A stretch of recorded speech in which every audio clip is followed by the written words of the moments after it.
My name is Job, the wealthy farmer. This might sound strange, but the only thing I'm famous for is having a rough life. Here's what happened. One day, I was minding my own business, taking care of my herds and flocks, enjoying all my children, 7 sons and 3 daughters, and trying to please God. And then it all started. In the blink of an eye, my animals were stolen and killed, and all my children died. On top of that, I got a terrible disease and had sores all over my body. Talk about sad and miserable. Why had such bad things happened? All I ever wanted was to lead a good life for God. What had I done to deserve all this misery? My 3 good friends told me it was my fault, that I sinned, and this was my punishment. Even my wife told me to curse God and die, but I didn't believe any of them. I still trusted God, even though it was hard. Finally, God explained to me that He is the one in charge. He's the king of the universe. Only God is wise enough to understand why things happened. After I told God I believed Him, He healed me and restored my herds and flocks and gave me more children. You can read my story in the Bible, in the book of Job. Yep, the whole book is about me. This is the story of Job, and I'll share with you the book at the end of this video. It's one of my favorite versions of the Bible. Every time I think of the book of Job and his history, I can't help but remember the time when I was left by myself at the age of 16 with my 4-year-old brother to raise him completely on my own. I didn't understand why God would put me in a situation where the utility authorities would bang at our doors demanding for us to pay, and we would hide behind those doors pretending like we were not home. And many times they would cut our light off or other utilities because we could not afford to pay. And especially when my brother would get sick. He would get sick every 2 weeks and he would have very high fevers. And I remember at night while he was asleep, I couldn't sleep myself, and I would make trades with God. God, if you healed him, if you take his fever away, I would pray our Father 100 times. Man, I'm trying not to tear up here. But I couldn't understand why that was going on until I realized, as I've said in other videos, that mess was my success. That situation is what gave me the ground training for how to spend the money wisely, how to allocate that money for food, for clothes, yes, very little clothes, almost none, and how to make sure that my brother had the medication that he needed to have. And although my mom was working in another country, I would never tell her what was happening, that there was enough, because I knew that what she sent is what she could send to us. And when talking about the book of Job, you have to understand that God has allowed Satan to come and tempt Job.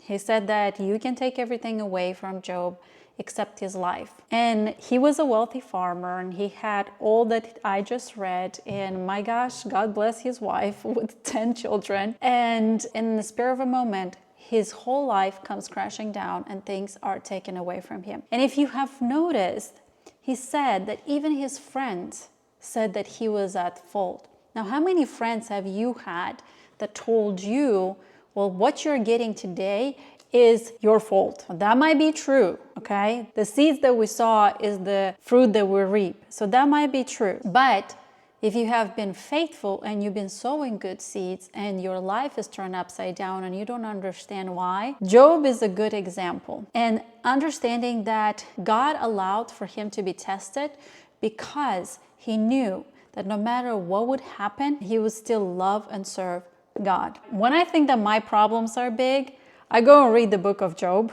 because my problems become very small and insignificant comparing with losing 10 children, getting sick, and losing all that you have. I think losing possessions is the easiest thing, but when it comes to losing children and being sick, and then your own wife turning against God and saying that you should curse, life is tough. Many times we listen to the people around us. He didn't.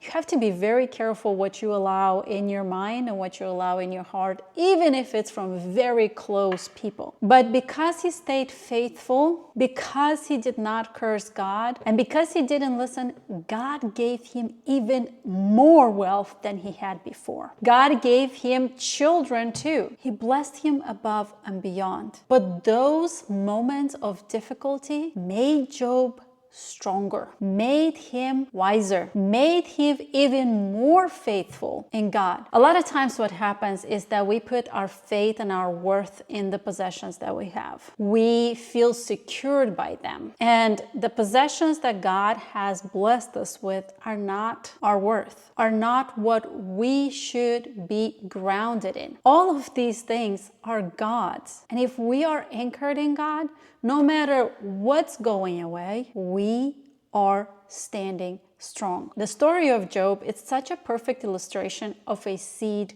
in the ground. When you plant a seed in the ground, that seed is in darkness, is in coldness, it's in mugginess, and that seed, before it sprouts out, it develops roots.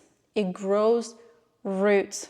So we don't see anything above the ground, but things are happening underground. What was happening to Job is Job was in mud. Job was in sadness. Job was in trials. So was I. I'm sure you can think of situations that you were before in, or you're in it right now, and you don't see what's working for your favor because we don't see the seed sprouting out first. But Job, being underground, away from the sunlight, going through all those pains and aches, what did Job do? He grew roots and he anchored himself more in God. What did I do? I honestly wasn't intentional about. When I had that situation with my brother, I had no one to turn to. So I turned to God. And so I prayed. And so I asked for wisdom. And so I got the wisdom to understand that situation, like I've said in other videos, that mess was my success. And if a seed does not grow roots, it would never sprout. It would never grow into a beautiful tree to produce fruits. That's what Unshakable Wealth is all about. That's why you're subscribed to this channel, because Unshakable Wealth is growing roots in God, especially in the moments of darkness, when there's no sunlight, when it's muggy, when it's cold, when it's wet. You are absorbing the nutrients. You're absorbing the wisdom. You're absorbing God's love, God's kindness. You're absorbing faith. You're absorbing hope. You're growing roots in God. You're growing the roots in God, knowing that God will sprout out of you a tree with abundant fruit, even though you see nothing. All you see is darkness in the moments that you're right now. Fruit is the blessing of God. It's the wealth and prosperity that God has promised us in the Bible. And because Job was faithful, he got way more than he lost. And guess what? The fruits that you are getting on a tree are way above and beyond what you alone can eat. Why?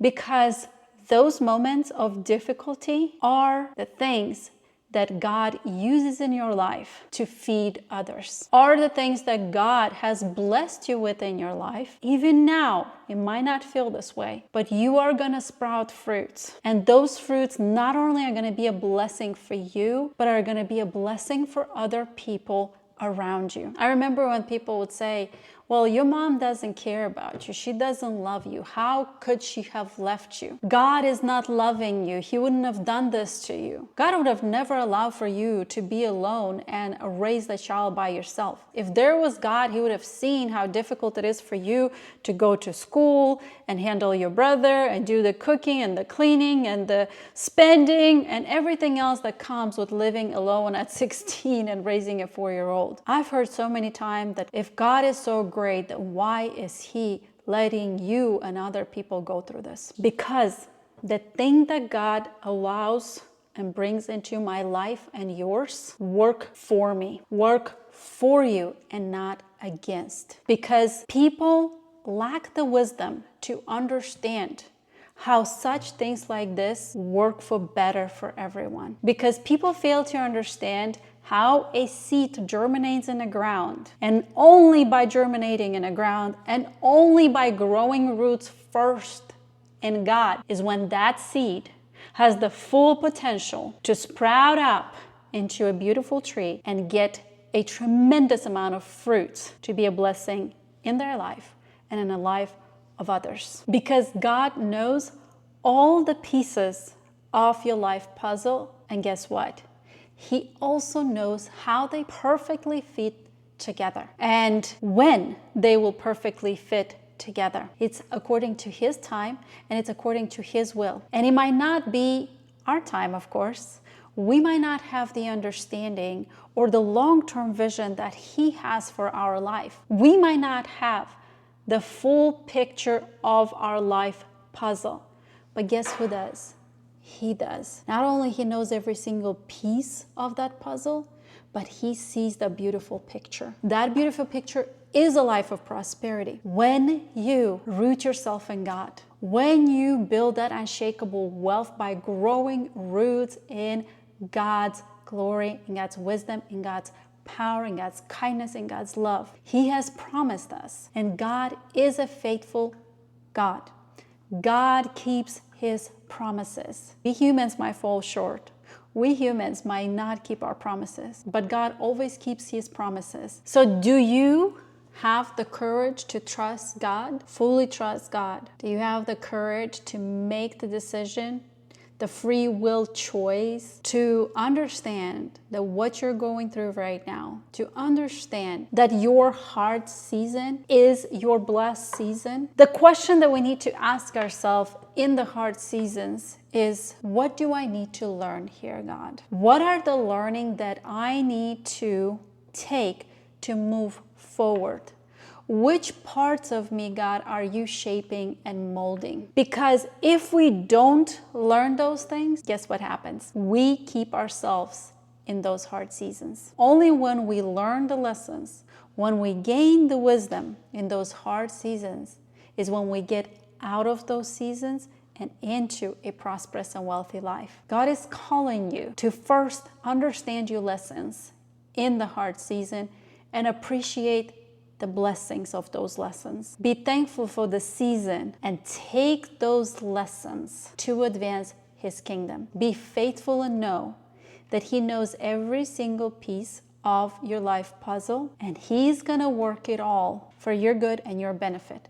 But you have to learn the lessons. You have to ask yourself those questions, and you have to be grateful for the blessings in the hard seasons so you can be blessed. As promised, here's the Bible version that I read from, and it's my favorite because it's very interactive and I can read it with my kids. Also, if you're looking for a step-by-step roadmap on how to take control of your money and invest, then you can grab my Wall Street Journal best-selling book, Destined for Wealth. The link is in the description below to my website if you want to get it for a cheaper price than Amazon, or you can grab it on Amazon too. And if you really, really want to anchor the principles in the book, I've also created a Destined for Wealth planner where you can take the learnings and apply them even deeper into your life.